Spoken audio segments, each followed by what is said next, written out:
बालेन सरकारको कडा पत्रपछि पहिलो पटक मुख खोल्न बाध्य भयो भारत।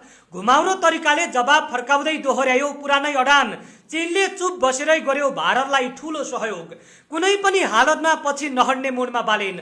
अब नेपालले कसरी गर्छ समस्या समाधान, अबको बाटो के हुन्छ? नेपालको इतिहासमा यस्तो दृश्य कहिल्यै पनि देखिएको थिएन। सिंहदरबारबाट एउटा चिठी के निस्कियो, दिल्लीको सातो गयो। 7 दशकदेखि नेपाली जमिनमा बुट बजार्नेहरू आज पहिलो पटक मुख खोल्न बाध्य भएका छन्। वर्षौंदेखि हाम्रा शासकहरू दिल्ली जाँदा विमानस्थलमै लम्पसार पर्थे, तर आज समय फेरिएको छ। आज काठमाडौँले प्रश्न सोद्धा दिल्लीले 6 घण्टाभित्रै जवाब फर्काउनु पर्ने अवस्था आएको छ। हो, बालेन सरकारको त्यो कडा चट्टानी अडान जसले भारतलाई रक्षात्मक बनाइदिएको छ र मौन बसेर भारतलाई ठूलो सहयोग गर्ने चीनको दोहोरो चरित्रलाई पनि नाङ्गो पारिदिएको छ।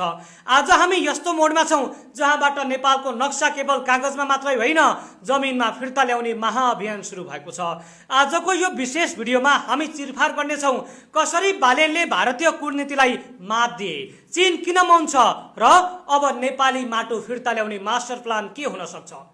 विगतमा कांग्रेस र कम्युनिस्ट सरकारहरूले भारतलाई पठाएका प्रोटेस्ट नोटहरू रद्दीको टोकरीमा फालिन्थे। सुशील कोइरालादेखि केपी शर्मा ओलीसम्मका पालामा पठाइएका प्रश्नहरूको भारतले कहिल्यै पनि औपचारिक जवाब दिने कष्ट नै गरेन। तर अहिलेको सरकारले पठाएको पत्रमा यस्तो के जादु थियो जसले भारतीय विदेश मन्त्रालयका प्रवक्ता रणधीर जयसवाललाई हतार हतार जवाब दिन बाध्य पार्यो? यसको कारण हो बालेन सरकारको स्पष्टता र प्रमाणिक अडान। जब नेपालले भन्यो 1816 को सुगौली सन्धि नै अन्तिम सत्य हो र लिपुलेखमा तिम्रो कुनै पनि गतिविधि हामीलाई स्वीकार्य छैन, तब भारतले बुझ्यो कि अबको नेपाल पुरानो नेपाल रहेन। भारतले त 6 घण्टाभित्रै जवाब दियो, तर त्यसमा पुरानै अहंकार मिसिएको थियो। भारतले हाम्रो चुच्चे नक्सालाई कृत्रिम विस्तार भन्नु भनेको 3 करोड नेपालीको अपमान हो। तर भारत बोल्न बाध्य हुनु नै बालेन सरकारको पहिलो कूटनीतिक विजय हो। यसले प्रमाणित गर्छ कि बालेन सरकारको शक्ति केवल काठमाडौँको सडकमा मात्रै छैन, यसले त अन्तर्राष्ट्रिय सम्बन्धको परिभाषा नै बदलिदिएको छ। यस प्रकरणको सबैभन्दा बिझाउने पाटो भनेको उत्तरतिरको छिमेकी चीनको भूमिका हो। नेपालले चीनलाई पनि स्पष्ट पत्र पठाएको थियो, तर चीनले के गर्यो?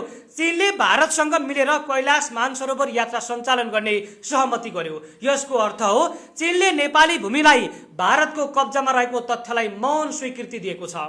2015 मा मोदी र सी जिनपिङले लिपुलेखलाई व्यापारिक नाका बनाउने जुन सम्झौता गरेका थिए, चीन आज पनि त्यही स्वार्थमा उभिएको छ। नेपालले आफ्नो नक्सा पास गर्दा खुसी हुने तर व्यवहारमा भारतलाई नै साथ दिने चीनको यो दोहोरो मापदण्ड नेपालका लागि खतरनाक छ। बालेन सरकारले यसपटक चीनलाई पनि कठघरामा उभ्याएको छ। अब नेपालले बुझ्नुपर्छ, भूगोलमा हामी दुई ढुङ्गा बीचको तरुल